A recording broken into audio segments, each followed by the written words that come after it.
നിങ്ങൾ ഇപ്പൊ വായിച്ച വേദപുസ്തകത്തിലെ ദുഷ്ടനും അധർമ്മിയും ശത്രു ഞാൻ തന്നെയാ. പേര് നടേശൻ. സത്യവും ധർമ്മവും നോക്കുന്ന ഒരുപാട് ദൈവപുത്രന്മാര് നമ്മുടെ നാട്ടിലുണ്ട്.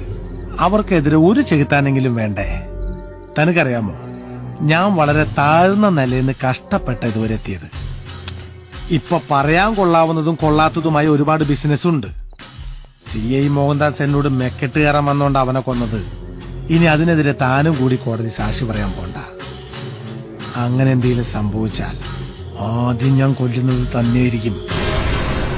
തന്റെ മരണം കണ്ട് മനസ്സൊന്ന് പിടച്ചു നിൽക്കുമ്പോ നിന്റെ മകനെയും ഞാൻ കൊല്ലും. ഇത് 2 കുപ്പി കള്ളിന്റെ പുറത്ത് കൊച്ചിയിലെ ലോക്കൽ കുണ്ടുകൾ പറയണ വാക്കല്ല. കൊല്ലുന്നു പറഞ്ഞ് ഈ നടേശൻ കൊന്നിരിക്കും.